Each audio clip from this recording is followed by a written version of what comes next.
What's going on, everyone? Welcome to our True Detective Season 1 video series, where we will be breaking down every single episode in the iconic Season 1 of True Detective. We personally feel like this is the single best season of television, but obviously there's a lot of debate around that, so if you disagree, comment on what your pick would be. Today we're starting with episode 1, titled The Long, Bright Dark. This episode introduces us to the murder case that drives the entire season's plot, as well as the two main characters, Russ Cole and Marty Hart. Quick thing to mention, throughout this recap series, we'll be calling them by either their first names or last names. So for example, Cole and Hart, Russ and Marty, you get the point. If you're not True Detective fiends like we are, this might get a bit confusing, so really get comfortable with their names right now. Yeah, and for context purposes, this is one of the greatest TV duos of all time themselves. They made prestige detective and investigator shows cool again. I don't know if you remember it, but there was this run in the 90s and early 2000s where the genre was essentially dominated by CSI spin-offs, the type of things that your grandparents would watch and, kind of take in, but not really take in.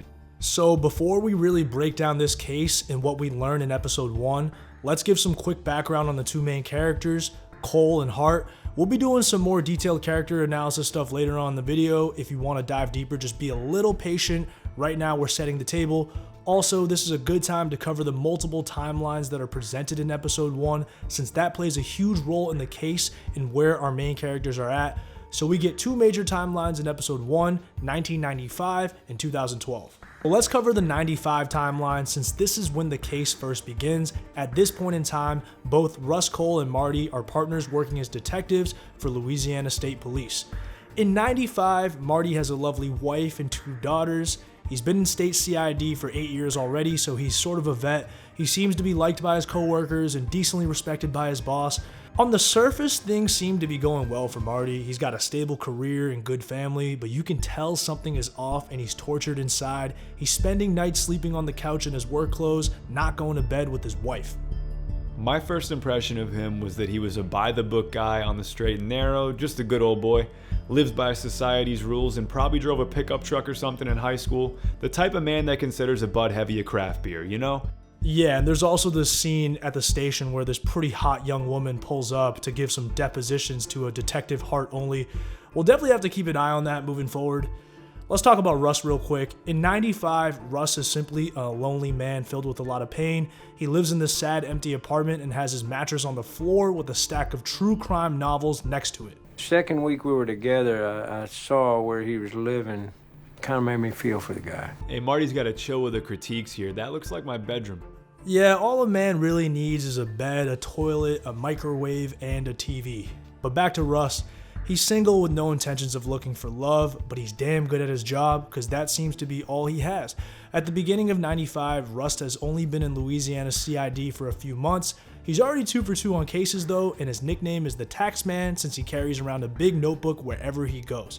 And even if most people don't like him, Russ' intelligence and work ethic is already respected by Marty, even if he thinks Russ is a fucking weirdo.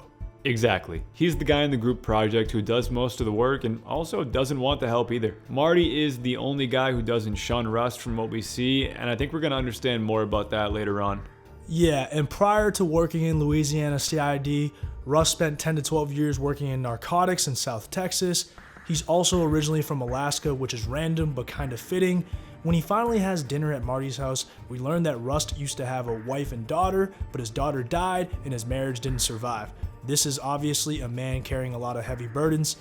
Let's move to the 2012 timeline now. The 2012 timeline is considered present day in the show, and at this point both Russ and Marty are no longer detectives, and they're being questioned by 2 detectives who are currently working for Louisiana State Police. The guys are interested in not only the murder case that both Russ and Marty apparently solved years ago, but they're particularly interested in Russ Cole. Marty is getting questioned on May 1st, 2012, while Russ is getting questioned on April 26th, 2012, so they got to Russ a little bit before Marty. In 2012, we don't know much about Marty's personal life and whether he's still with his family or not. We do see him decently dressed in a suit. His spirit still looks to be there. Oh, I was just a regular type dude with a big ass dick. And he runs his own security firm and does some private investigative work on the side. That spark is definitely there, and I love that this is one of our first extended shots we get because it paints a fitting picture of Rust and the relationship between the two. You don't get dialogue with this kind of efficiency and style every day, and if you do, it sure as hell ain't being delivered like this. Rust, pick a fight with the sky, didn't like its shade of blue. 2012 Rust looks terrible, but he's still mentally sharp as hell and very focused. We know he's not on the force, but we don't know what he specifically does for work. What we do know is that he has Thursdays off, and on off days, he starts drinking at noon. So obviously things aren't going great for Rust in 2012. Still, Rust seems plugged into what's going on. The reason that the detectives are now interviewing Rust and Marty is that another woman was murdered recently, and the murder shares a ton of similarities with the killings from 1995. Rust isn't surprised by this news one bit, and it's clear that he's been keeping track of what's going on, but why? Both Rust and Marty had some sort of falling out in 2002, and they haven't spoken to one another since. So basically they worked together for 7 years, from 95 until their split in 02. Marty assures the detectives that their split had nothing to do with the case that they worked on. He doesn't hold any more grudges.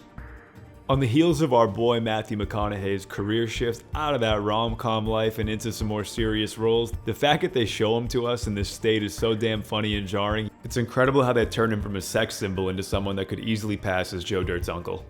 Oh, you assholes. You want to hear this or not?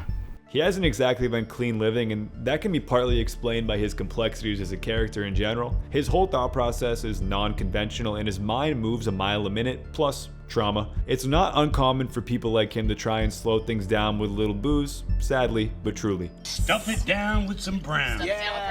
Rust is damn quick, but you get the odd sense these guys are implying something without being too subtle. There's a feeling that he's always been a black sheep in this world. So let's get into the main case now, which drives the plot for the entire season. We're going to talk about how the investigation unfolds throughout episode 1. It all starts with the body of a young woman discovered right outside of these cane fields in Erath, Louisiana. The date of discovery is January 3rd, 1995, which is Rust's deceased daughter's birthday. Quite fucking symbolic. At this time, both Rust and Marty are working in the CID.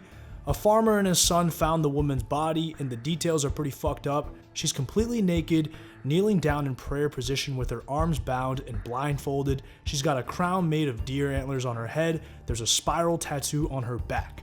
The murder is wild as fuck, and in 8 years in state CID, Marty has never seen a murder like this.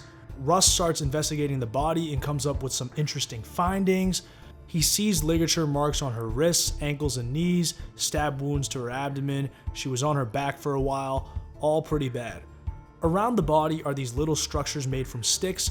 They look like smaller Eiffel Tower type models. Marty looks kind of rattled at the murder scene while Rust is just locked the fuck in and sketching the scene out in his notebook. I gotta say, Rust is a pretty damn good artist.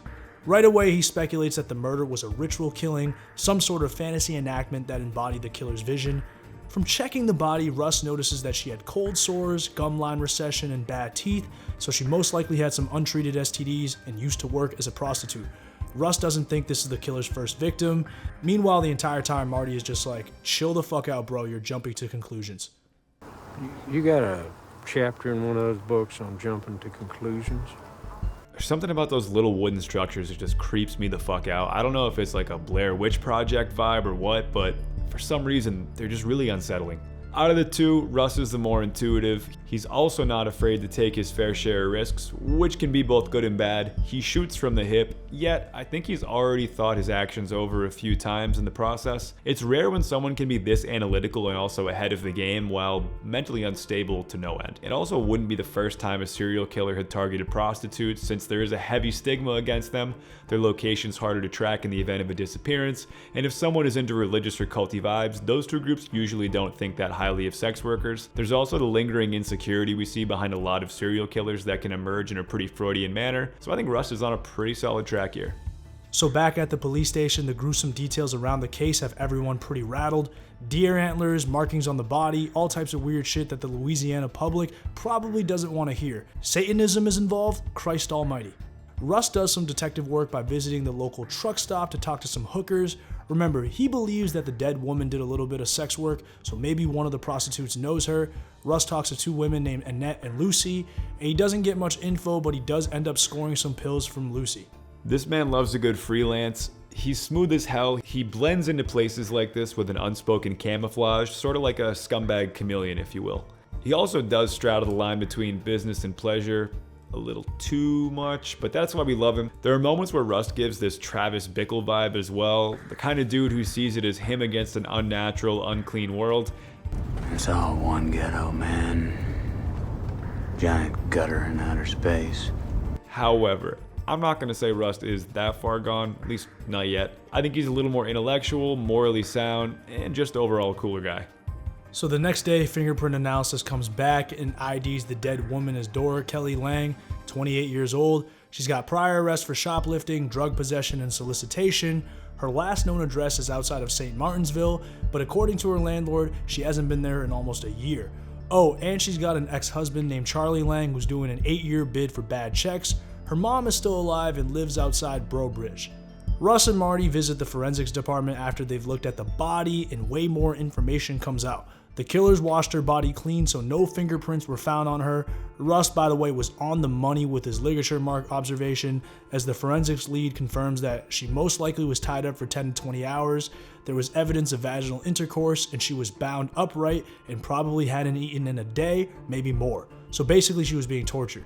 She had LSD and crystal meth in her system before death, so she was drugged as well. The crown on her head was made with rose thorns, early cane, switchgrass, branches, and the horns are indeed deer antlers. The symbols are painted with acrylic blue. Lots of details popping up already. This is definitely a show you gotta watch and rewatch to pick up on all the minor details. Marty thinks the murder feels super personal because of the intricate planning, but Rust assumes the opposite. At this point, the newspapers have now gotten wind of the story, and people are starting to panic. The headlines are saying it's an occult murder. People are scared as fuck. Marty summarizes the details to the Rest of CID, tells them to hit the corners for drug dealers and any potential Johns who may have paid her for sex. The dynamic we see as they continue to work the case is downright hilarious. It's like there was never anything here but jungle. Stop saying shit like that. It's unprofessional. Down to the word choice for each character to the beats in between the conversation. He is right though. I mean, the backdrop is a trashy modern southern gothic. The people here are practically swallowed up by the setting. Shit, maybe I took some of what Rust was microdosing. To dive into a key theme here, there's something to be said about the archetype of a detective or a cop and how the life they lead is so stressful and out of the norm that it warps the man himself. Or person themselves. It's pretty inclusive. Is it the underlying insanity and pressure cooker the job represents? Does the job attract broken people from the jump? It takes a certain kind of guy to work this job, but once he's in, he is all in. Some advice, you make it out, you stay busy. Both of these dudes are fundamentally off in some way. Later on, we see the dinner scene where Rust has absolutely zero chill, half in the bag talking to an 8-year-old about the bodies he's caught and his dead daughter. Then we see Marty jumping out of his chair like MJ from the free throw line the second he sees Alexander Daddario pop into the office, despite having a family. Marty's smooth, a good liar too. These two are the perfect odd couple. Rust and Marty end up doing some investigative work around Erath, asking locals if they've seen anything suspicious. They interview this old guy who asked whether the body they found was the Fontenot girl. This obviously piques their interest and they start pulling on this thread. This old guy, great big character. The accent, the long pauses. Went missing around here years back. Last time something happened. The sort of character you'd find in a Stephen King novel, but make it Dirty South instead of Down East Maine. Yeah, the old guy is fucking hilarious. So according to him, a few years ago, this Fontenot girl went missing in this area. She was really young when she went missing. Her family used to live in the area but moved out. So now our two detectives start going around asking about the Fontenot girl, which leads them to a local church. The pastor of the church says the Fontenot family came by for service a few times, maybe 5 or 6 years ago. Otherwise, he doesn't know much. Russ shows the pastor some of the wooden figures that were around Dora Lange's body. The pastor recognizes them and says his aunt taught him how to make these type of things when he was younger. They're called bird traps or devil nets. You put them around the bed so they can catch the devil before he gets too close. Religion is slowly intertwined with this case as the episode continues. Makes sense given the location of the crime, but the real highlight is the return of a damn good detective. Lester Freeman, give him his flowers. Another thing that compounds onto the religious aspect of this is the, let's just call it, complicated history of the Louisiana region with religion in general. The region has a huge share of devout Christians, people living below the national poverty rate, and scams perpetrated by religious organizations. The context is important. I wonder if the three could be connected. So Rust and Marty then go to the local sheriff, Sheriff Tate, to ask for any details that they might have on the disappearance of the Fontenot girl. The report has nothing in there and it says possible report made in error. Tate says that file is from 5 years ago and Ted Childress was the sheriff back then. Basically a don't blame me for this blatant cover-up type of thing from our man Sheriff Tate. Childress is now working in Gulf Shores. We do learn that the Fontenot girl's first name is Marie and she was 10 when she disappeared. Marty is like, how the fuck is the disappearance of a 10-year-old not a statewide issue?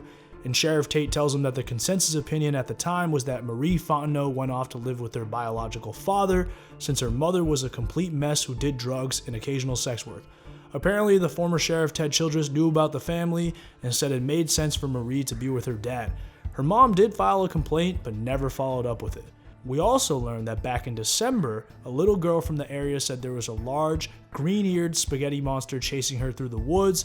The sheriff never followed up on it because, well, it does sound a bit far-fetched now, doesn't it? Or does it? It turns out the further you get into the bayou, the worse the police actually get. We were waiting for the classic case connected to the case here to give it momentum. The dominoes are lined up. Another thing that pops up is the fact that most of the people involved in the case so far are fairly adjacent to the lower class and underbelly of Southern society, while there's this backdrop of people with power who we haven't really seen in play that much. Rust and Marty keep pulling on threads, so they go and interrogate Dora's ex-husband, Charlie Lange, in prison. At the start of the interview, Charlie has no idea that Dora is now dead. Charlie says that Dora divorced him 1 year into his prison bid and he doesn't blame her for it. Dora had a few drug habits. Charlie and Dora grew up together and dropped out of school. Charlie lies and says he hasn't heard from Dora recently, but the call log evidence shows that Dora called Charlie not too long ago. Caught in the lie, Charlie says the call was ultimately pointless because Dora sounded fucked up on the phone. Charlie needed some money and Dora owed him. Since Dora didn't have a phone, Charlie contacted her friend Carly, who helped put Dora in touch with Charlie. Marty gets Charlie to write down Carla's full name and phone number, which he reluctantly does because this ventures into snitching territory and that can be a death sentence in prison. Marty just laughs at this because their current prison Charlie is in, of Oils, is what Marty describes as a day camp. Angola is really where the shit goes down. Charlie says Dora was high as hell on the call, saying that she had met a king and was gonna become a nun. As Rust and Marty are about to leave, Charlie asks what Dora did, and he looks shell-shocked when he finds out that she's now dead. Charlie comes off like an absolute slimeball, but all that felt pretty sincere. These two are a solid interrogation team, not that they really needed to apply much pressure, to be honest. The whole king and nun aspect is kind of fucked. I don't think it's a mistake that Rust 2012 shot takes place right after this scene either. It highlights the fact that Rust is more than just a resource for the case. Seems like he's being placed in the role that somebody on the opposite side of the law usually sits. Even Marty's backdrop has a clear window way where you see the rest of the office. It's a little more chill and relaxed. So now our detectives return to the station where a debriefing takes place. Some of the other detectives talk to the landlord of another place Dora lived at. Apparently she trashed the place so she lost her deposit. The neighbors did say she rarely came home, but if she did, it would usually be really early in the morning. Now is a good time to mention Russ Cole punking another detective, Steve Geraci. Russ shits on the other detective's work ethic, and Geraci shoots back by calling Rust a rat fuck. Up your ass, Cole. Let you do your own fucking legwork, you rat fuck. Russ slaps the shit out of him and Geraci doesn't do anything back. Damn, that's gotta be pretty demoralizing. Fuck Geraci though. We do get some good intel though. Apparently the missing girl Marie Fontenot has an uncle living nearby named Danny Fontenot, who used to be a superstar pitcher at LSU. At this point, a Reverend Tuttle pulls up at the station. He's well connected and powerful, even running the statewide charity drive. Tuttle is interested in the case because these cases seem to have an anti-Christian connotation, so the Reverend is merely looking to protect his own religion. Russ can tell it's all bullshit and isn't too happy, but Reverend Tuttle is related to Edwin Tuttle, who is the governor of Louisiana, so powerful people are now taking an interest in this case. Again, we got the church brought back in, anti-Christian task force, a war happening. Oh no. we've got some Illuminati shit in the works. Things have a way of disappearing around here. When you add on the fact that this is set in a rural backdrop, it only multiplies the power these dudes have. So now Rust and Marty pull up on Marie Fontenot's aunt and uncle. Remember, her uncle is the famous LSU pitcher Danny Fontenot, but he's not currently in good shape. Dude is suffering from a series of cerebral events that have left him nearly immobile and unable to talk. We learn that Marie's biological father was named Len Strokes. When the detectives mention that people are saying that Marie ran off with her father, Danny is really animated and seems to disagree with that notion. Interesting. We had heard that Marie ran off with him and she wasn't really missing. They don't know where Len is, and Marie's mother Debbie has married another man and was last in Vegas based on what they've heard. Rust and Marty check out the backyard. Apparently Danny loved Marie and she used to play at the house and in the backyard all the time. Rust goes inside the shed and stumbles upon some stick figures resembling the ones from the Dora Lange murder scene. The aunt doesn't know what they are, and Rust and Marty bag the figures as evidence and leave. Like T.O. in the clutch, Rust comes up with an elite snag here.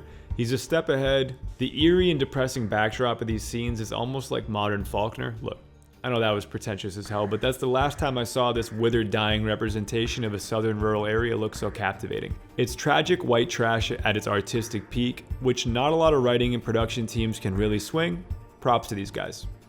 So that's all we get from episode 1 on the case. Lots of loose threads to now pull on, and it'll be interesting to see exactly what happens with the investigation. Our iconic duo of Rust and Marty are introduced, and multiple timelines are set up. Incredible pilot episode, but it only gets better from here. Appreciate y'all watching. Stay tuned for our episode 2 breakdown next.